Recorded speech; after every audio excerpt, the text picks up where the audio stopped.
Hi, thanks for watching. I'm Anne Johnson and it's now day 131 of my Post Concussion Syndrome recovery journey following my accident in March.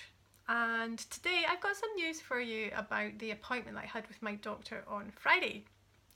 So I'd gone to see him on Friday, I had a chat with him on the phone on Thursday, and he wanted to get me in for a review of all of my symptoms just to see how I am, how I'm getting on. So usually I see him once a month, and he asked me how I'm doing, and this time it was a bit more of an in-depth review compared to what I generally get on a monthly basis. So he did a lot of tests and looking at a lot of my symptoms regarding my mobility, because that's the one thing that over the past few weeks has been getting worse.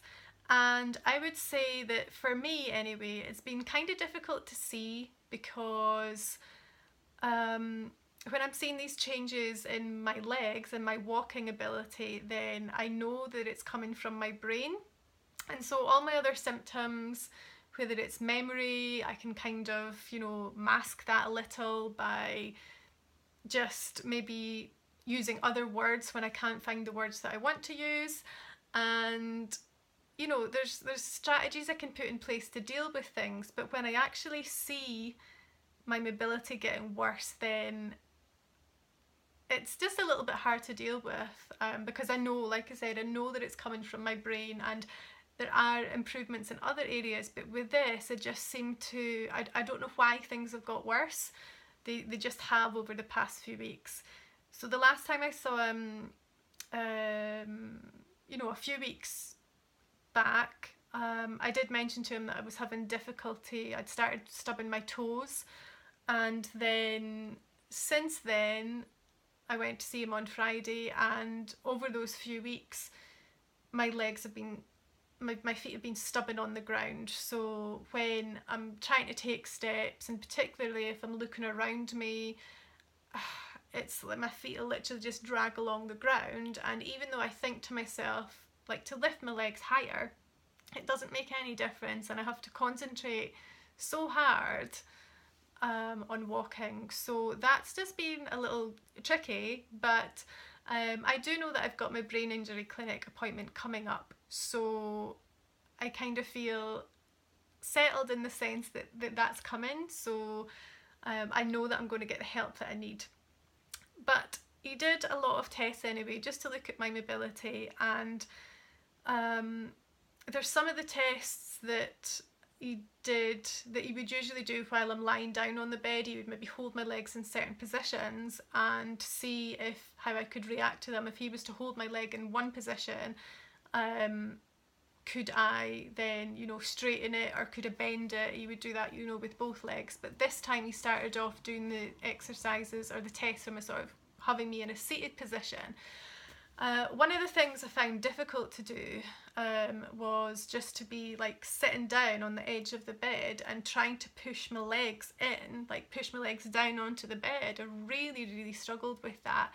And then sometimes trying to straighten or bend my legs, and he would ask me if things were painful, and it's not that I have pain, it's just that in my head I'm really trying but it's what I think I'm trying to do, and what actually happens is quite different. So I find when I'm out and about, if I maybe go for a walk in the street, generally going anywhere takes sort of 3 to 4 times longer than what it used to do before.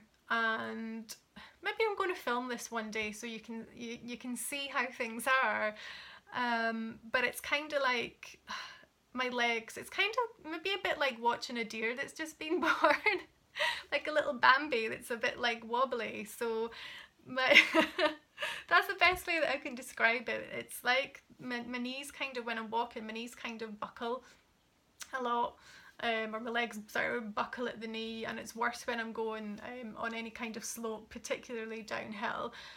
And sometimes I can manage not too bad when I'm around about the flat, but then I'll still be a bit stumbly. But when I go outside, I don't know if it's because there's so much stimulation, it's like my brain just can't handle it, and yeah, walking's not great.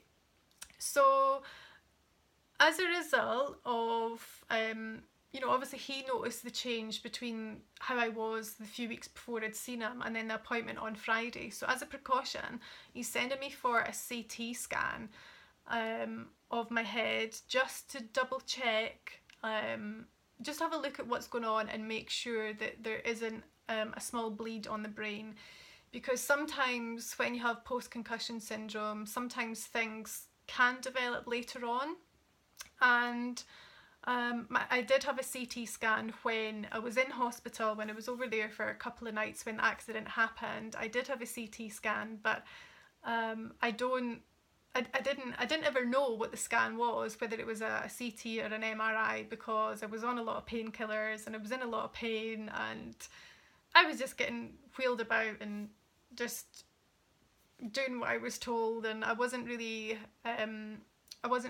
aware of what kind of scan it was that I was going for. But yeah, so it's another CT scan, so at least I know what to expect, and I'm kind of feeling okay about it, in the sense that I think that it's probably a really small chance that there's a bleed on the brain. I don't feel worried about it. I just think it's a precaution. It might explain why things have got worse over the past few weeks, or it might just be a case that, you know, things are maybe just going to get worse before they get better, and best case scenario, that's what I'm hoping for. But yeah, I'm kind of feeling okay about it. So I have this appointment next Thursday, and then I should get the results of that in a couple of weeks, and yeah, we'll take it from there. I think people around me are more kind of concerned about it than what I am. It might be that I'm like quite laid back about it, but I just have faith that if it is a bleed on the brain, then I'm sure I'll be in the best possible care and they'll take care of it, and I'll do whatever needs to be done. And if it is just a case that things are going to get worse before they get better, then I know that I'm at the brain injury clinic soon. I don't have the date yet, which is a little bit frustrating. So I did get a call a couple of weeks ago to say that I would be getting an appointment at the end of this month. So I just need to wait it out, or maybe if I haven't heard anything from the start of next week, I shall phone the doctors and maybe get them to chase that up. So if you've got any questions actually about post-concussion syndrome, pop them into the comments, or you know, just anything at all about what I'm going through. I'm always so grateful to hear from everybody that takes the time out, that is either going on a similar path themselves, or if you're just interested in following my journey. I love to hear from you, so pop a wee comment in for me below. And if you want to carry on and follow my journey, then please subscribe. And remember, if you hit the little bell notification once you've subscribed, then you should get notified once I do some more updates for you. Okay guys, take it easy for now, and I shall catch you later.